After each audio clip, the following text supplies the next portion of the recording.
My name is Fred Saba, and I own a office supply company in Chatsworth. When I was young, my next door neighbor had a small airplane, and he asked my father if he could take me on a flight. And so ever since, I was hooked. What was it, flying for the first time? It was cool. It was, I was with my instructor. We went up, and it's a wonderful feeling. You're totally in control of the aircraft, and it's a neat feeling. It really is. First things I learned was, taxiing, getting the plane on the ground and learning how to turn left and right. You're so used to turning a car with your hand as a steering wheel left and right, but that's not what a steering wheel does in an airplane. So your first reaction to try to turn left is to turn the steering wheel left, and that doesn't do anything. You use your rudder pedals to steer. So just learning that curve to get away from that steering wheel and stop turning left every time you make a left turn with your foot. Probably landing. That was something you practice for every single time you come back down. So I think landing was the hardest thing to learn how to fly. And the other thing was trying to find the airport. At the very beginning, it was extremely difficult for me to actually find the airfield. After a while, it's second nature, and you can spot it from miles and miles away. But at the beginning, I just couldn't find the airport. It was real difficult to spot from the air. Everything kind of meshes together and looks the same. Your head's on a pivot every time you fly, and I always try to let my passengers look as well, and I'll tell them to pivot their head and look and try to spot other airplanes, because you do have to keep your separation.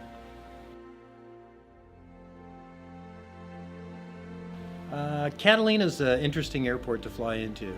The runway's pretty small, and it's got a drop off on one side of the runway and a drop off on the other, so you have to plan that approach very well to land. A lot of instructors want you to get checked out to fly into Catalina first, although it's not necessary.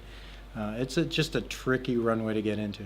Luckily, I hadn't had any major issues, knock on wood, in the airplane. Although one time when I flew from here to Bakersfield, it was pretty choppy. It was kind of turbulent, and at one point my head hit the top of the airplane.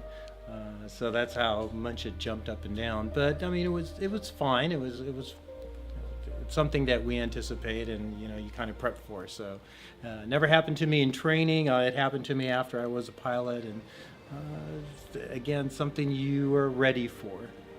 I've flown 3 different airplanes, so a Cherokee, a Cessna, and then my plane. Cherokee's a 4-seater plane like mine, but it's a fixed gear, so you don't have to worry about lifting and dropping your gear. The Cessna was also a fixed gear, but the wing was on the top. The Cherokee, the wing's on the bottom, and then my plane's a retractable airplane that has a wing on the bottom. If you're flying a plane that has a fixed gear, you're creating more drag in the air, so it's not as sleek as a retractable gear where they can lift up the wheels and hide them, tuck them in, and you got rid of all that drag. It's a Rockwell Commander, so it's a single engine airplane. Has 200 horsepower, it's retractable, and seats 4.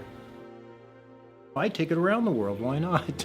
Start from here, go to New York, and take off from there and go to Europe and Africa, and why not? If you could do it and you have the capability, why wouldn't you? My plane, I got it up to about 10,000 feet and then started crawling after that. It couldn't get much higher. It was a real hot day, and that's the day we flew to Vegas. So the higher you go, the cooler it is. So we try to fly as high as possible to keep as cool as possible. Because when you fly back down to the ground, it starts getting real hot, especially into Vegas.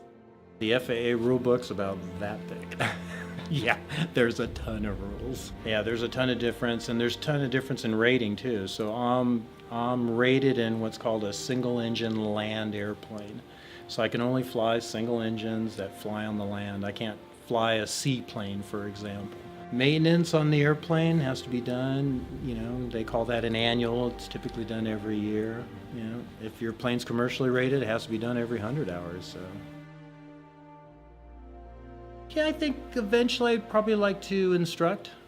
I think I'd like to do that. I mean, it'd be a cool thing to do down the road. Freedom, the ability to get into a plane and just pick up and go where you want to go, and when you want to go. So no restrictions. That's what I like about flying.